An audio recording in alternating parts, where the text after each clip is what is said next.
Warm welcome to everyone. Greetings to all of you joining us from every part of the world. Welcome of our leadership edition of Product Leadership Festival 2020. Um, History is a very interesting thing, right? We always look at it that way. What is the current affairs of today is the history of tomorrow. And why am I saying this? So let's take an example, Corona, right? Today we are all witnessing all these things which are uh, unprecedented, at least in our lifetime, right? We haven't seen the 1920 plague, but I'm sure all these things that we are going to experiencing now is going to be history tomorrow, and we are going to be explaining it to people. It's interesting. That's the reason it's interesting. And I'm trying to connect it to what we spoke about yesterday when Govind, I don't know how many of you were there in the session yesterday, he spoke about disruption. And disruption is something, very interesting likewise. Think about it. We are witnessing certain things that, we are actually being part of certain things that are going on as we move in the world in the last, especially in the last 1 decade. What is happening is what we are witnessing, and it's going to be counted as disruption in the next coming years. Let me give you a couple of examples. I'm heading to. A recent research report concluded that 88% of all the legacy banking organizations fear losing their revenue to fintech companies in areas such as payment, money transfers, and personal loans. 88% legacy, they worry about losing revenue to these. And it is estimated that by 2023, the global fintech market is expected to be around worth 306 billion US dollars. Of course, this is what I'm talking about. We are actually witnessing that, we are part of this, and imagine it's going to be counted as disruption in the coming years.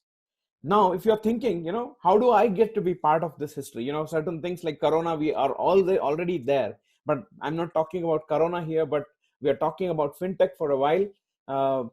So how do we get to be part of this history? Of course, we can go and access more such reports in the market for a price, but what is priceless is to hear from our next speaker himself, someone who has made it big in this fintech industry. And that's why the topic today is also very exciting, which is 5 critical skills for moving into the senior leadership roles in fintech. With me, it's my pleasure to introduce to you all our speaker for tonight, Mr. Shanthan Subramaniam. Shanthan is a Senior Vice President, Global Head of Consumer Appliance Applications. He leads the team with the new payment platform department of Mastercard, championing the global multi-rail strategy. A senior executive with more than 15 years of experience managing technology and operations, product development at regional and corporate level for both startup and established retail and manufacturing companies. Shanthan is passionate about digital payment technologies and product development, motivated by industry's constant change and evolution to better itself. In his free time, very interestingly, though, this was something very interesting that I was looking at.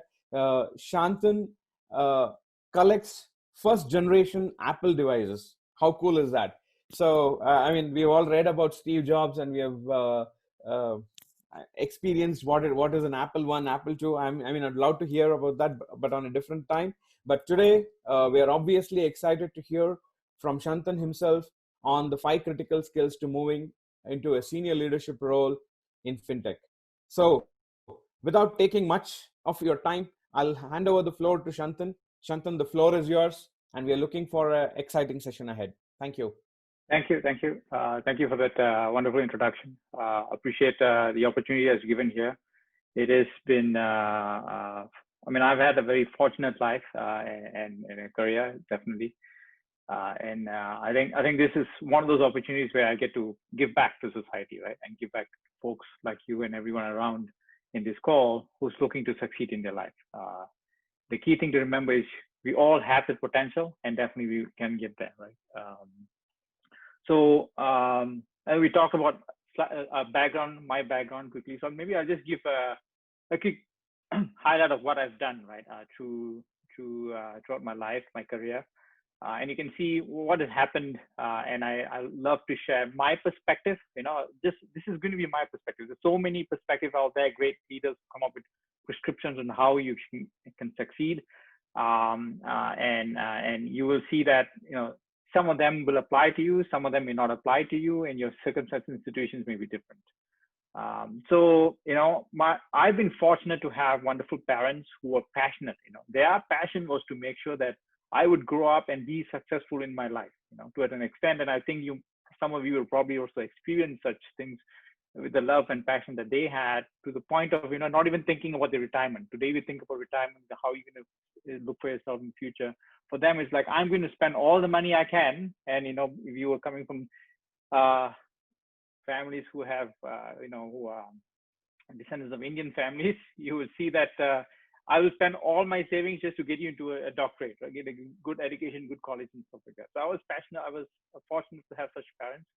I was born and raised in Malaysia, beautiful country, fantastic world that I lived in, grew up, studied locally in a college down there, because I wanted to make sure that I could succeed without burdening my parents too much.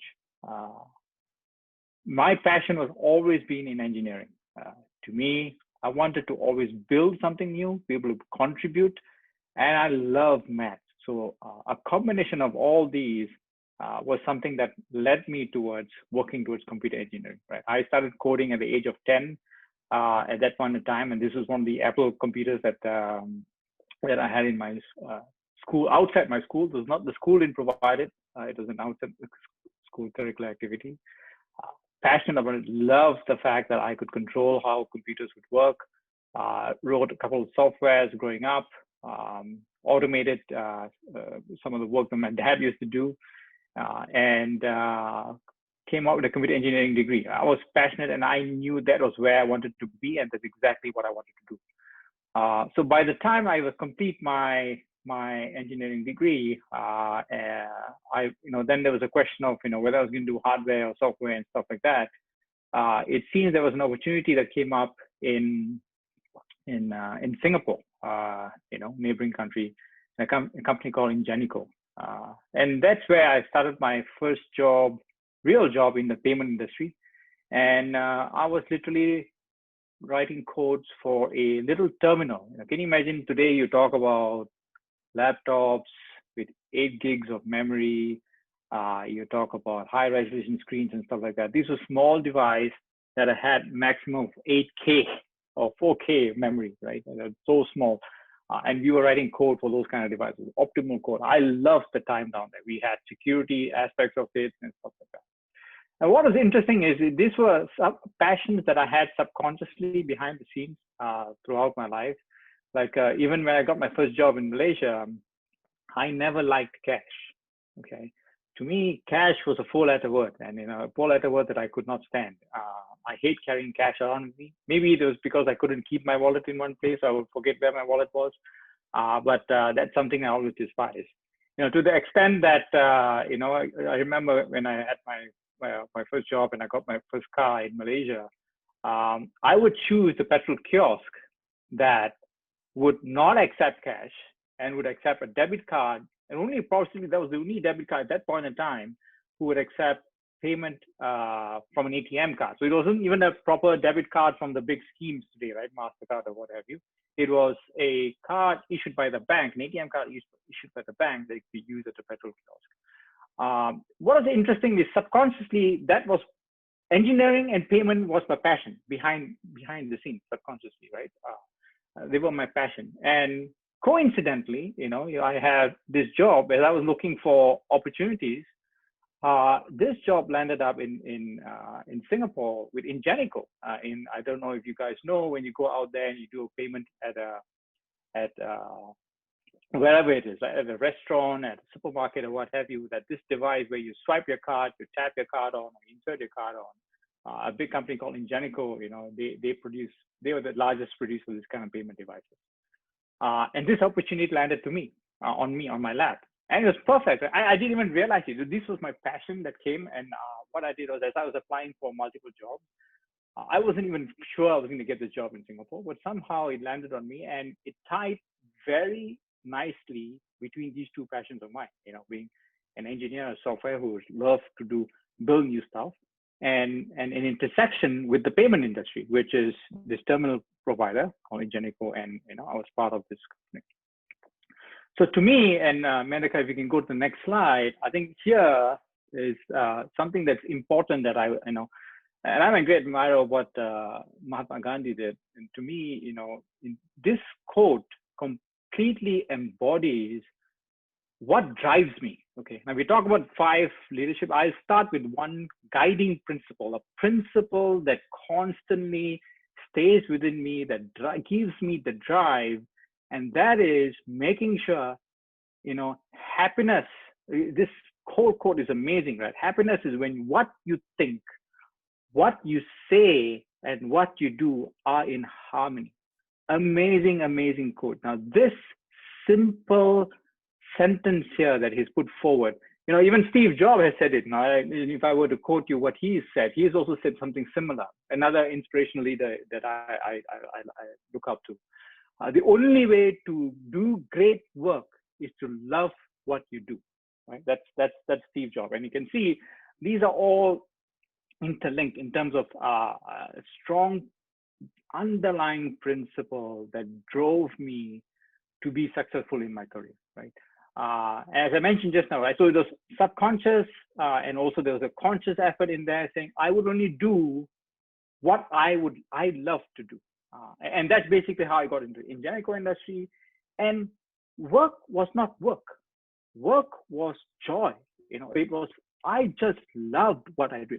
Every day I look forward getting up and going to the office to do what I could do best, because I was, and innovation also came together with it. It was all tied. Every other aspect of what I was doing was tied with this passion, strong passion to deliver and work on this, this passion that I have, and automatically that is happiness, and then what do I say, what do I do, how I interact with my colleagues, all of them will just fall in place. I don't have to subconsciously think about, I don't have to consciously think about it, sorry, and that gave me the drive. It was unbelievable drive, that I've had throughout the 5 years, 6 years that I was with Ingenico. And together with that, what happened was opportunity presented itself, right? Because everyone around you and the people you are with, you automatically give that aura. You start motivating people around you because they see the passion that you have. They want to be with you, and then they want to go with you or drive with you towards this goal that you are after, right? So that, to me, at that point of time, was just talking about making payments simpler. That was my passion, right? I looked at every means and possibilities from my engineering background and from my skills that I have to ensure I can deliver against that passion, and it's amazing. It's amazing how it drove me. It's amazing that I never saw it as work. I used to come back home 2 a.m., 3 a.m., or work late hours.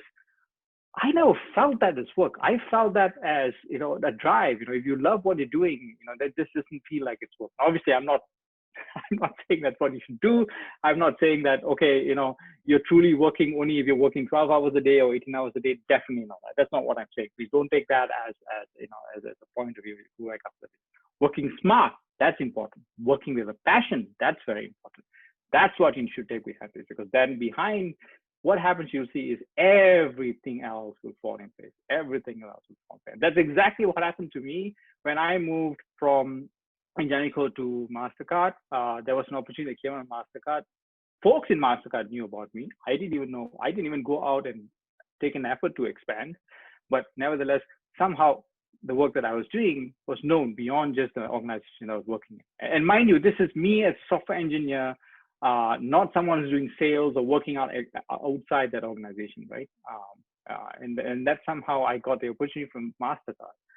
And guess what? As I was talking to you in my history before this, my passion was beyond cash. I really despise cash. I joined Mastercard, and within a year, you had a CEO who comes on to the organization, Ajay Banga, and I'm sure you've heard of him. An amazing, amazing CEO, a true leader. He cites a mission for the company, which was interesting. He said, war against cash. That's basically how he started, gathering and rallying the teams within Mastercard, saying, this is how we want to move forward. This is exactly what the team needs to rally against. And it was a powerful rallying call that, I could completely relate to and kept me in this organization for some time.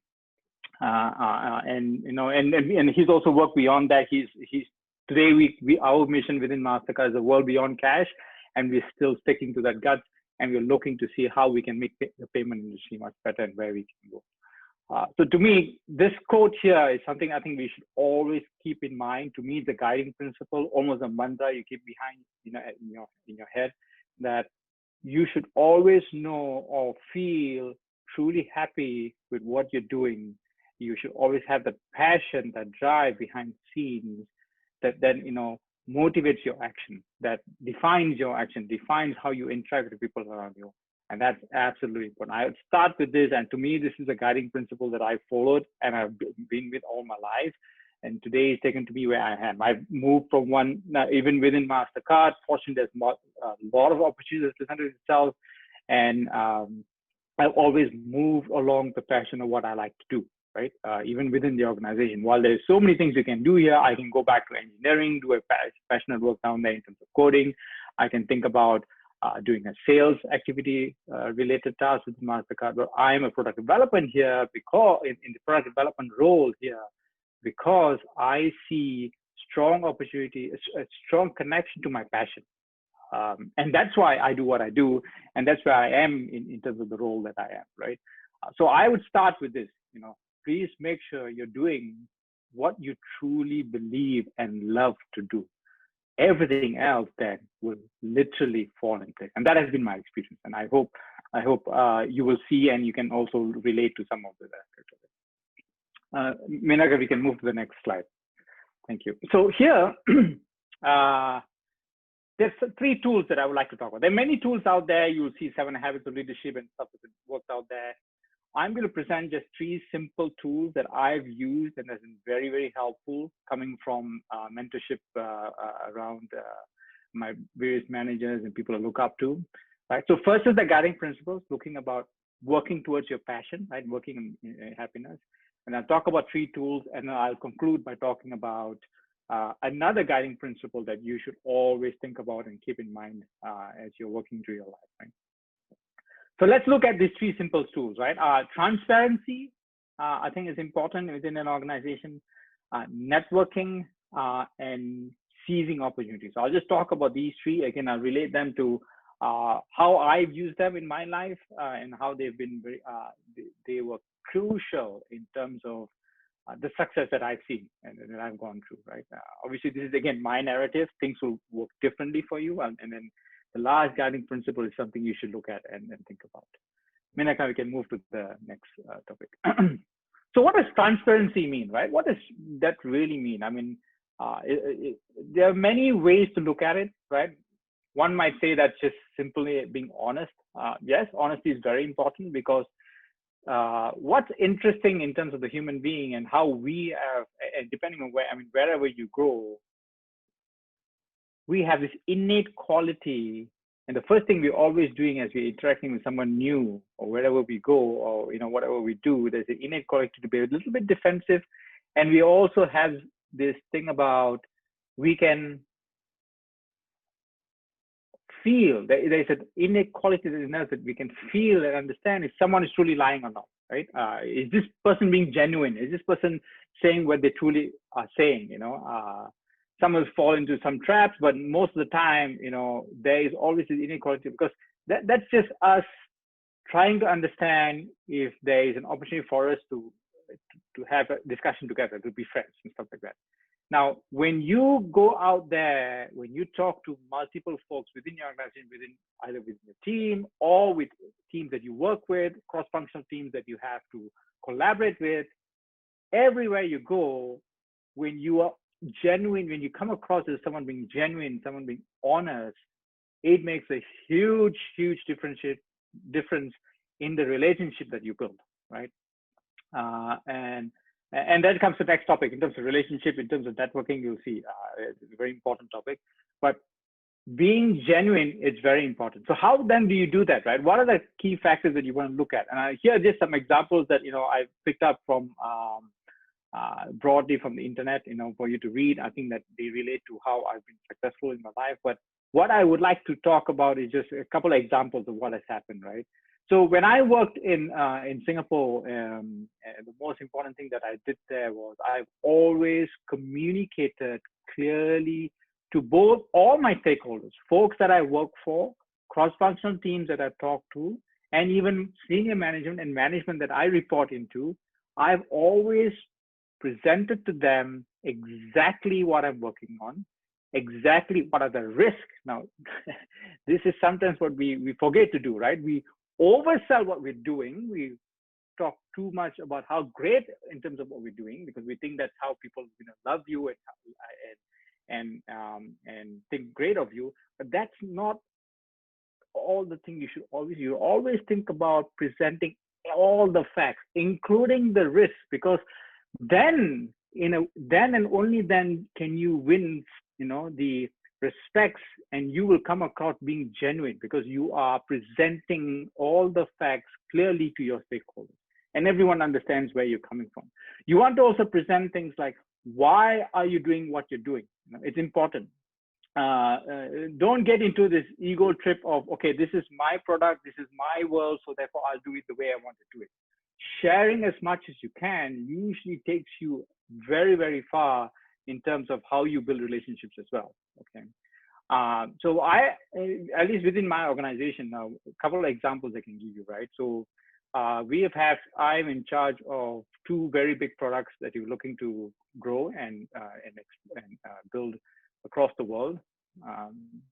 And my stakeholders are twofold, right? So we have customers within the organization and customers outside the organization. Remember, as a global product owner, I deal with an organization that, I've got regional customers, and then they then talk to our external customers. I'm asking the sales team, the product teams in the region who talk to the sales customers. Now, one of the challenges that I always have to face on a day-to-day basis and manage is I've got a finite set of resources, right? It's not infinite. A lot of people think, oh, I can always put something through and then I'll get the money and I can build it. No, I've got finite resources. Funds are finite, and I have to build this against what capacity I have, in terms of the number of folks who can put this together. At the same time, my stakeholders are folks in two different regions who are competing for these resources. Both are asking, hey, I need multiple features because my customers are asking for it.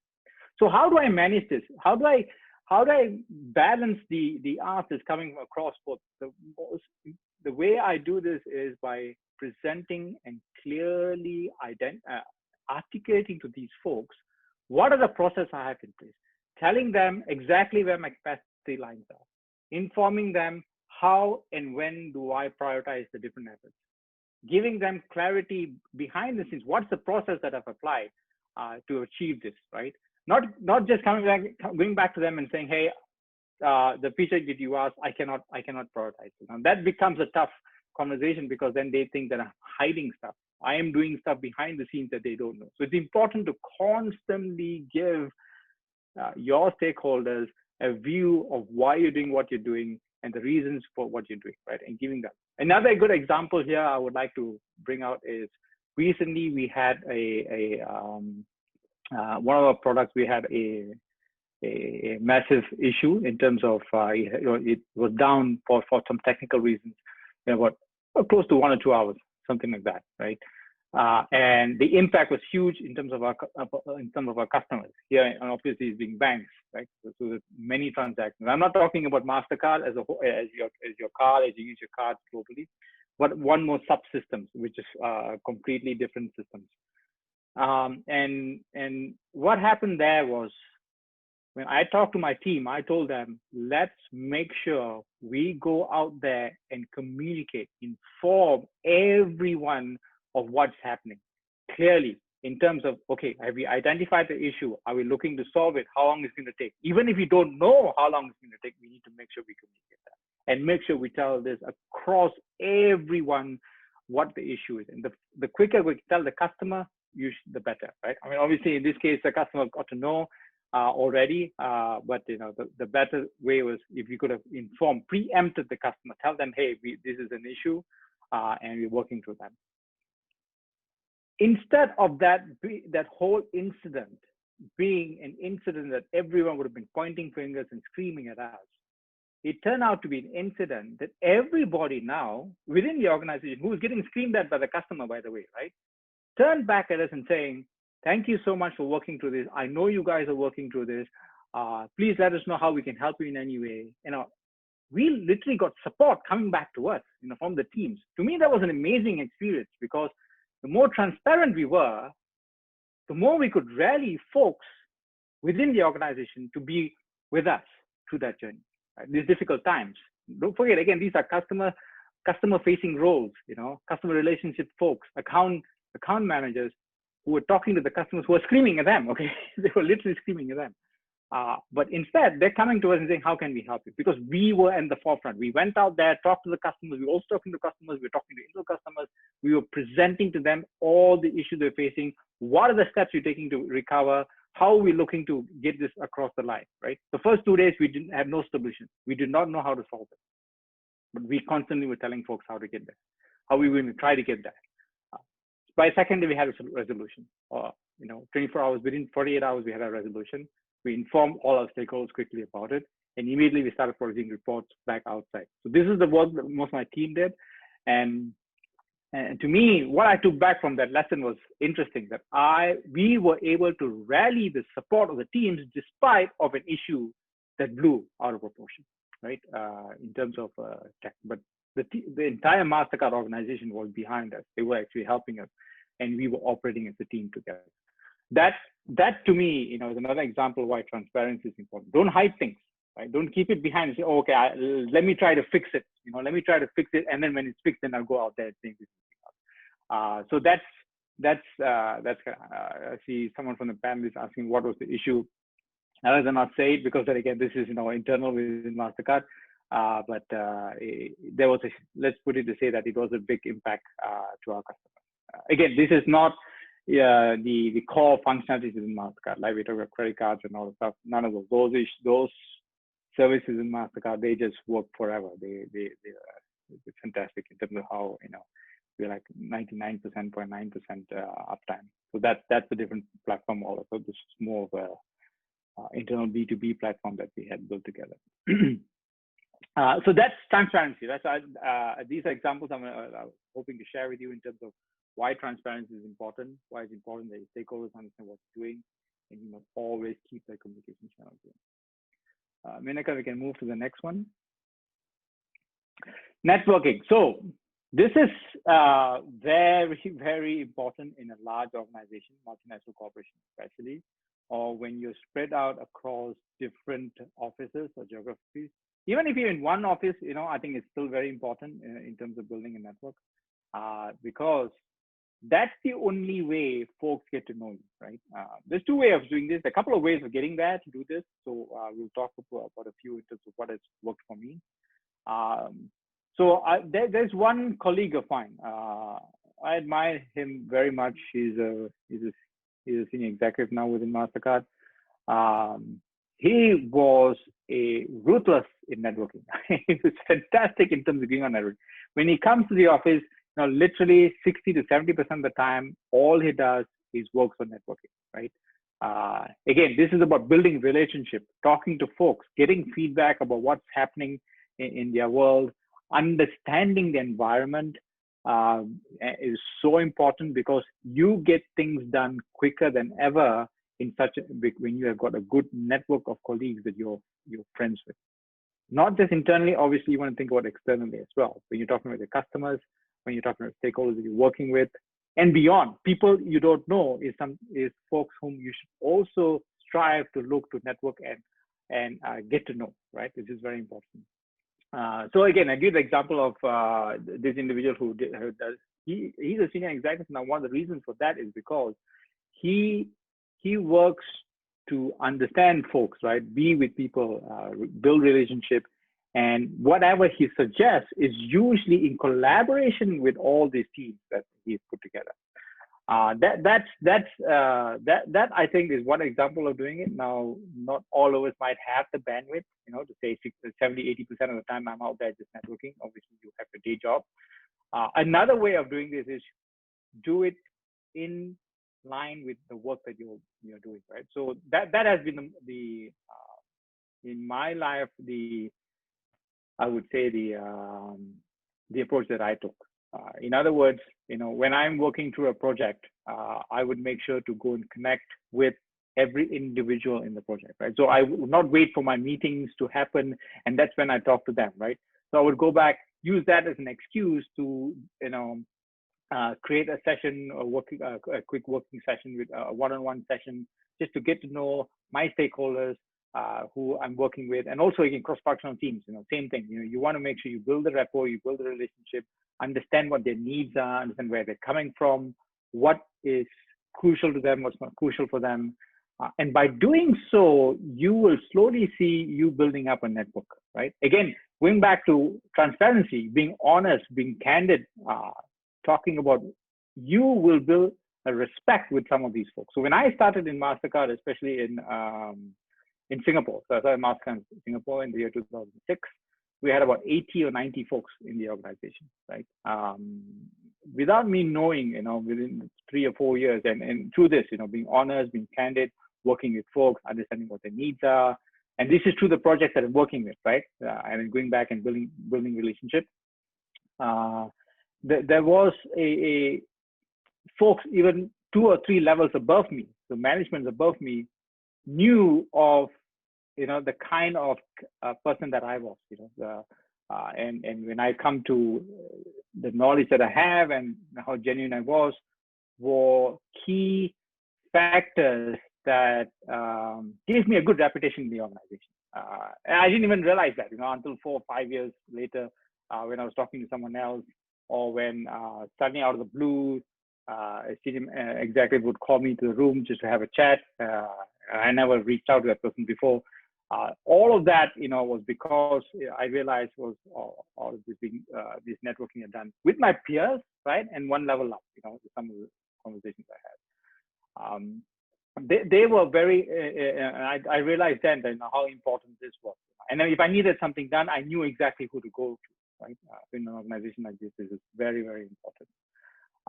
What happened when I joined Mastercard in Purchase, New York, and this is in 2015, when I moved to New York, my manager asked me to do something which was very unique. Okay, now remember, in Singapore, I had already built a good network, and this is I was been there for close to 9 years, and then now I'm moving to Purchase. It's a different environment altogether, and I suddenly felt like fish out of water, because I hardly knew anyone in the organization there, in the headquarters, right? And now I had to go and build this relationship again and work my way to build a strong reputation.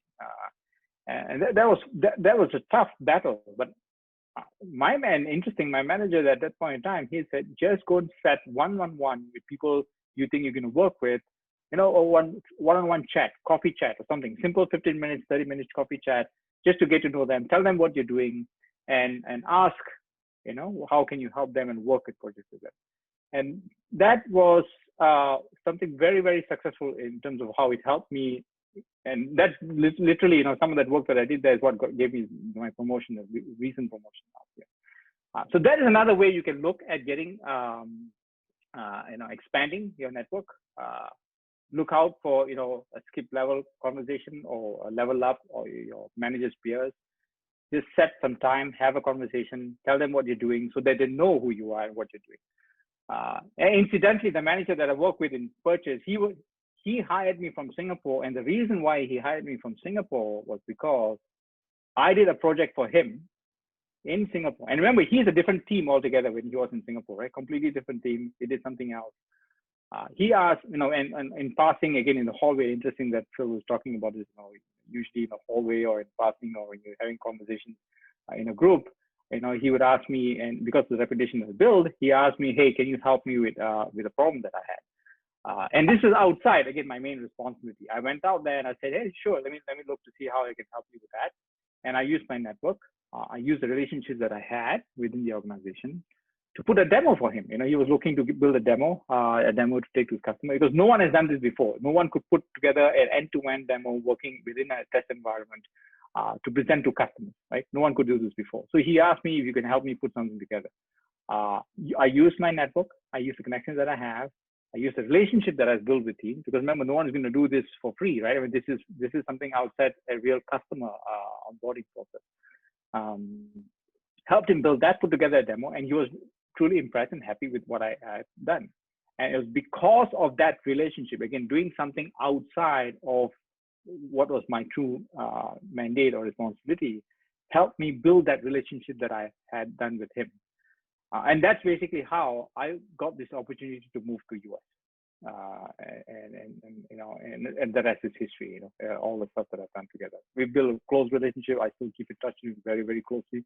I'm not my manager anymore, but nevertheless, we keep very close ties in terms of. So don't forget all the folks that you build a relationship with. Make sure you keep close tie and continue to build on that, right?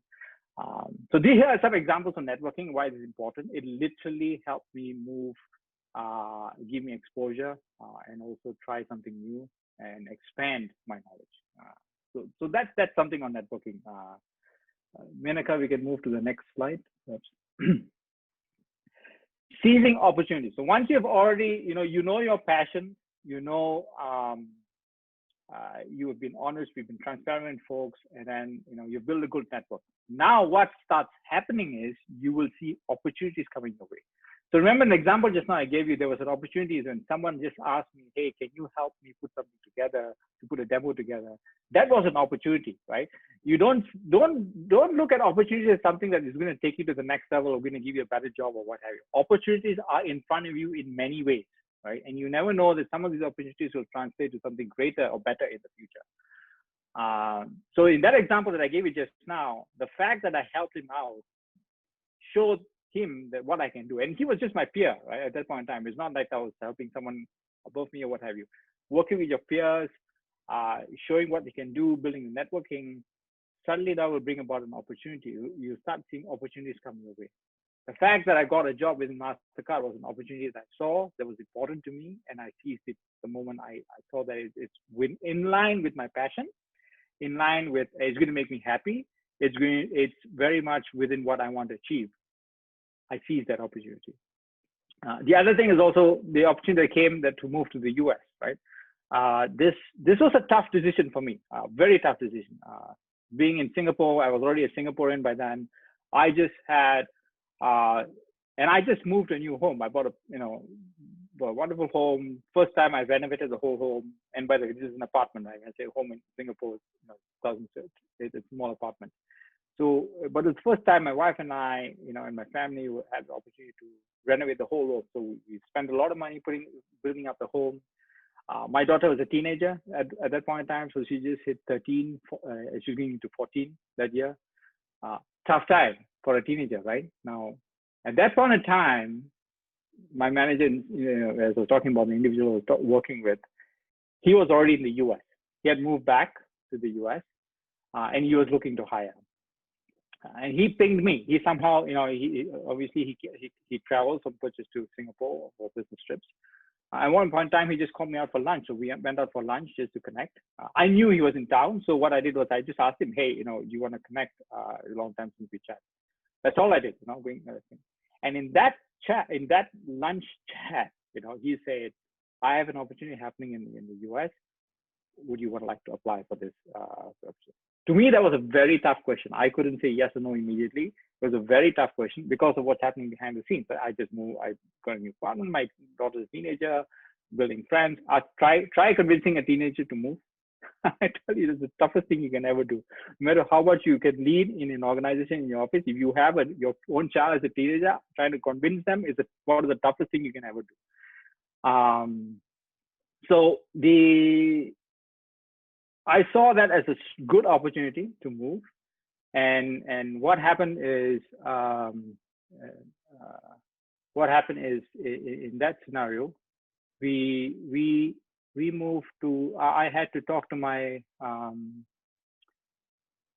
I saw that this is a very strong opportunity and something that I should take on, right? And by doing so, I applied for the job, and I decided that I will work through with my family, try to convince my daughter, and move on to the US. And I tell you, that was one of the best decisions I've ever made. I took that opportunity, despite it was going to be a little bit inconvenient to my family, despite the fact that I've already come into a very stable position and I was very happy. It was one of the best decisions I made, because when I moved to the US, now today, if you look at my 3 kids, they are very, very happy here. There were a lot more opportunities that presented itself in headquarters, because again, going to headquarters is a lot more opportunities. One of the 2 reasons why I seized this opportunity. One is because it's going to expand my knowledge. It's well within my passion in terms of what I want to do. And it's going to give me opportunities to grow and build stuff for a global organization, right? From a global perspective, wasn't in a regional role. And then secondly, it's going to give me an opportunity to work outside of Asia. I've always worked within the Asia, so I've traveled from all parts of Asia Pacific, and even Africa. So at one point in time, we were Asia Pacific, Middle East, and Africa is the region that I covered. Here, there's an opportunity for me to go look beyond. And the key thing here is challenging me beyond my comfort zone. I was able to move out of my comfort zone and try something new and learn. So seizing opportunities, I think, is very, very important that you work on this. So I'm seeing some questions coming in. Kishan, do we answer questions at this time, or do we wait? Shanthan, I think you should go ahead, and we are having a couple of questions that are coming in. What I'll try and do is I'll try and take the questions and maybe present it to you once you're through with your slides. So yeah, feel free to move on, and then we'll. Yeah, we're almost done anyway. So the last slide. Thanks. We'll just quickly cover. So now the last slide I would like to present here is, talking about this simple quote is important, right? Leadership simply begins with the courage to be yourself, so everyone else can be too. Right? I think this is very, very important quote. Now, whatever I presented to you was my journey, my life, and some of the tools that helped me. When you go back after this call, right, I think one thing, if you can take away from this, is understand that it is all within you to harness the qualities that you have to grow, right? It is your time. Another quote, if I would like to present here, is Steve Jobs' quote again. Your time is limited, so don't waste it living someone else's life. Only you know what's best for you. You know what is your passion, and yet the tools that are presented here can help you, certainly. But it's up to you to take that next step.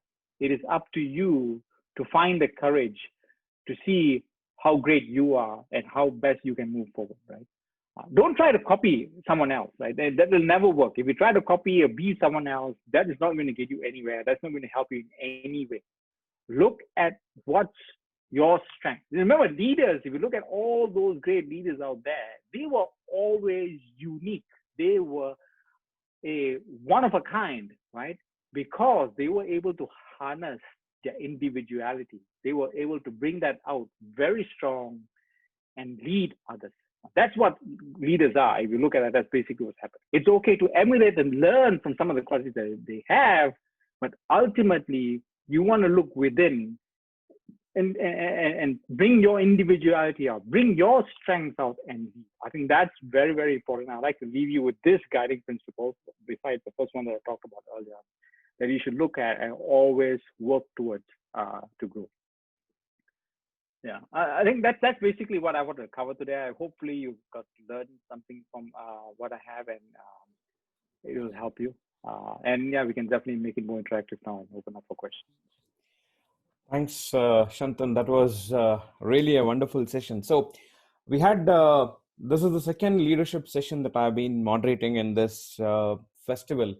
And, when I think of topics like critical skills that come up with, that are required for leadership, or yesterday's session was about heartfelt leadership insights. And, one thing I kind of I've been reflecting is that it's not rocket science. And all these things are, it's all about simplicity. The way you kind of put it is, it's simplicity. I mean, these three things I'm definitely going to take back, right? Transparency, networking, and seizing opportunities. It's not rocket science. It's basically exactly. It's basically in Point the on. execution. So I have a couple of questions. So what I'll try and do, Shanthan, is take the passion part of it first. So there are a couple of things on that. So let me get started with one interesting question. So there is a saying that what got you here won't get you there. So it was exciting to know how your passion led to payments, and looking at your journey there. And I'm sure along with passion, there's got to be some other sauce in this mix, right? To make it happen. So I know you kind of went on with a couple of things, but what is that? Does passion get you through completely? Or what are some of the top three things that you feel is required along with passion? Yeah, so a good question, right? I think I know I've said that passion will find your way and you will get through, get to see you through success. And I talked about I love engineering, guys. So obviously that was not the case. And everyone being in a Desi family or Indian parents would have brainwashed you from very young. So very similar in my life. When I was in my secondary school or sixth standard or seventh standard, even talk about it. My mom knew that I was going to be a doctor, right? So she was brainwashing me to be a doctor. And for 6 years of my life, I knew I was going to be a doctor, right? And guess what? It changed. That whole thing changed. Why did it change? Because again, change is the only constant in the world, and that's one thing you need to accept, right? Change is the only constant in the world, and you need to accept. And the key thing here is you are always learning and enhancing your knowledge. And as you do so, your passion also will shift in terms of what you think is best for you. So there are some things that are underlying that will stay constant. Like for me, the affinity to math, affinity to engineering, the affinity to build something new was very strong, right? So maybe it's not tied to engineering, but it's tied to a passion for me to come up with something new.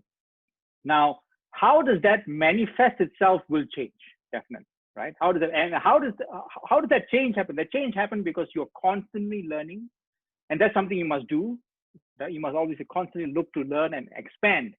Challenge yourself to do something new. Challenge yourself against something different, right? So that's the other thing. First, learn, constantly keep yourself to understand and be in sync with what's happening in the world. So learn something new. Keep learning. There's always opportunity to learn. Second is challenge yourself. You want to be able to challenge yourself beyond the boundaries that you have, right? That you've been before. So like moving from to engineering to Mastercard was a big change for me. It was a very big change, right? So I did challenge, and within Mastercard, I always challenge myself into something, a new role, and try something new. So that's very important, right? Don't stay in one stagnant place all the time. Always challenge yourself. So that I think is the two tips I would give in terms of at least what I've given guided myself or always told myself. When it gets boring, when you think your work that you're doing, and this is the third one perhaps, right? Another simple guidance you can take. When it gets to a point when you're doing your job and you realize you can do it with your eyes closed, right? Literally, you go in there, you don't even have to think, you can respond to your emails. Someone asks you a question, you're able to respond to the question without thinking, without being challenged. Then there's time to change. That's a clear time for you to change. Don't be complacent what you're doing, because if you're doing a work that is complacent, that you're already bored doing and you can do with your eyes closed, that means there is time to change because you're not challenged anymore. Yeah. So these are the three, kind of almost principles that I follow that helps me with my passion, right? Because they're now also growing, always growing. Yeah, and that's very interesting because, and for all those audience who were there yesterday and who are actually participating today would see that clear connect between different leaders, that kicking yourself out of comfort zone, challenging yourself often is the common thread there. There's one question on passion, just staying on the thread, right? See, this is VUCA world, volatility, it's a VUCA world. And in that, it's very difficult to kind of stick to passion. There is chaos. For example, I don't know how many people have been, have been impacted with this chaos called Corona right now in this pandemic situation. And it's not always easy to find, what your work that is up to your passion.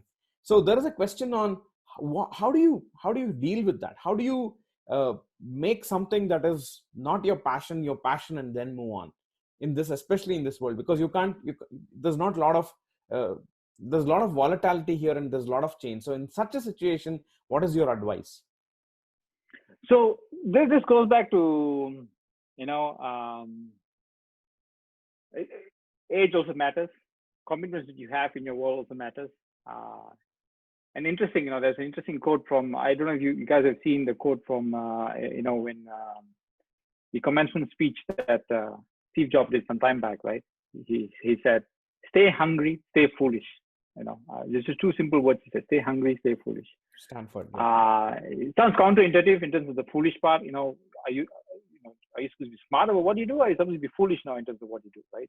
The reason why he says stay foolish, stay hungry, stay foolish is it ties back again to the notion of being passionate about what you do. Being passionate about what you do can also lead to drastic actions that you might take, right? Drastic actions in terms of, okay, I am going to leave a very comfortable job that I'm doing and go for something new that ties to my passion. And it also could mean you're taking a level down, or this also could mean you're taking a pay cut. And by the way, when I moved from Singapore to New York, okay, mind you, it was a lateral move. That means I was not getting promoted or what have you. And again, mind you, I took a pay cut. But my net value in terms of what I got compensation, I took a pay cut, right? Going forward. So this is also a tough decision in terms of moving forward. Your passion then will inform you best how you would move forward. Would you take that drastic step to move? Obviously within your risk appetite, right? You're not going to move to a job that's going to be very risky, and then you're paying your daughter's medical school bills, what have you, and you cannot afford those things that you will cover that up. But if you don't tether yourself to any attachments around you and just follow your passion, then you will see the immense success down the line. Right? You'll definitely see that. And that's something that only you can make a decision on in terms of how you move forward. No one can guide you there. Again, going back to my last statement down there, right? Look within yourself to see, how best you can find these opportunities, these success. And what I loved there is actually the keyword there, something that we have to underscore there in your last response is action, right? And that's where it all begins there. Thanks. That was wonderful. Yeah. I'll move on to the networking section. I have a couple of things there lined up there. So there is this interesting concept of we all are separated in this world. The 6 degree of separation is a famous thing that goes on, right? And LinkedIn has kind of really halved it. It's now even the top CEOs in the world are your third connection. If not. So the question really is, with such the shrinking world, at least in a professional sense, I cannot say this for every other thing, but at least in a professional sense, of people who are connected part of LinkedIn, which is what networking is all about, right? So Shanthan, so I have the top CEO or the top influencer leader just a maximum 3 connections away or 2 connections away. How do I connecting? Access is not the problem of access is now solved. You don't have to struggle to get connected to someone. It's easy. I think the core aspect is, what do you do after connecting? How do you take it forward? What are your suggestions, practical suggestions for nurturing these connections and taking it forward to something, from the connection count to actually a meaningful connection on LinkedIn? How would you define this, and what are your real-time practical advices for such strategies for such moves? Yeah, so LinkedIn is definitely one of good platforms for you to build connections, definitely. But I've not used LinkedIn as my main approach, right? For me, it's more of like the interpersonal interactions is so much better than doing this. So, but having said that, in the world of COVID-19, that has drastically changed. Right? But actually, to a certain extent, it's changed to better as well. Again, goes back to your character and your individual and stuff like that. So there's a 2-part question there in terms of how you would expand your network. So this is going back to, again, in your day-to-day work, one way you can do that is, with the partners that you're working with, you can look to, ping them separately within the organization, or customers outside the organization, you can ping them separately saying who you are and then build a network that way.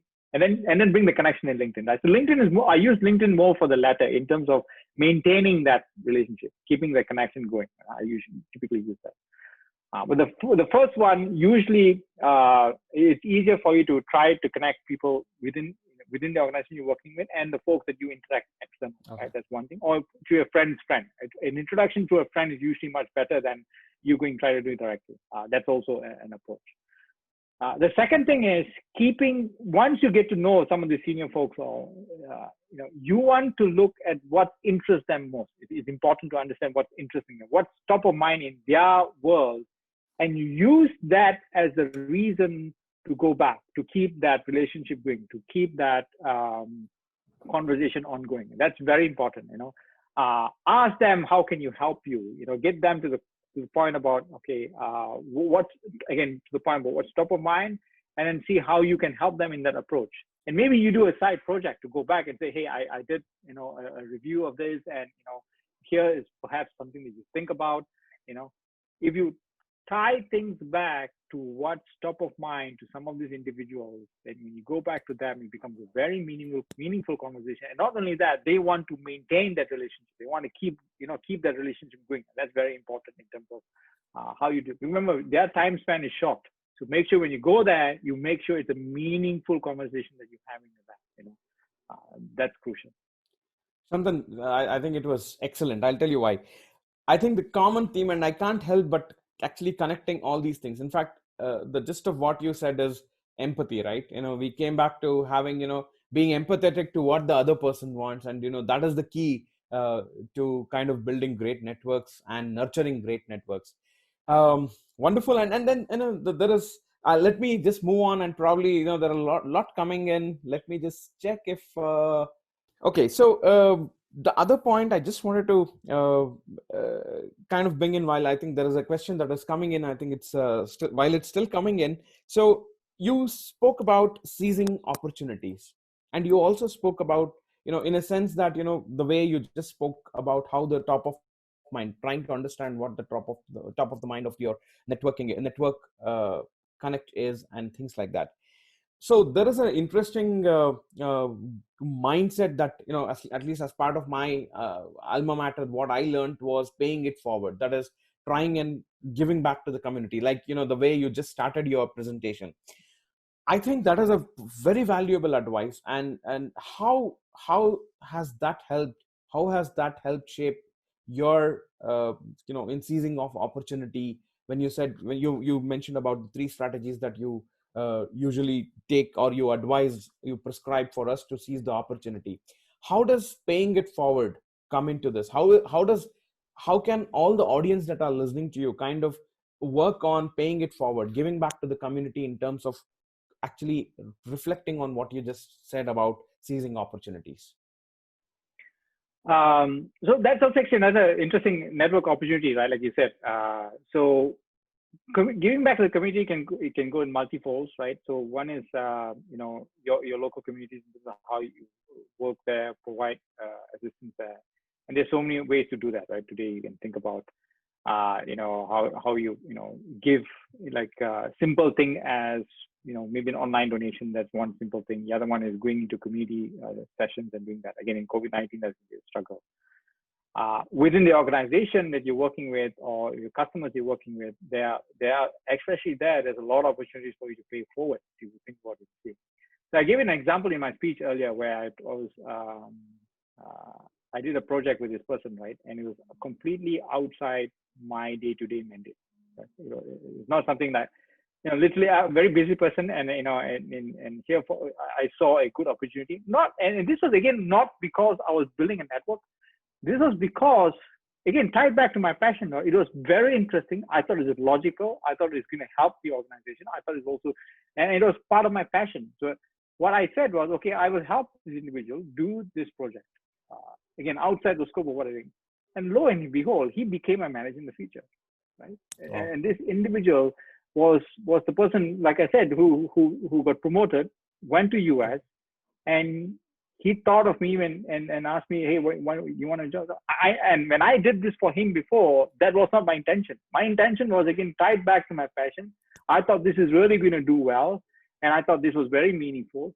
that's why even the output was fantastic, right? So again, it goes. If you go in with just purely the intention of, okay, I'm doing this because I'm going to network, I want to impress him, I want to make sure I can get the next promotion, I'm going to do well, that's not going to help.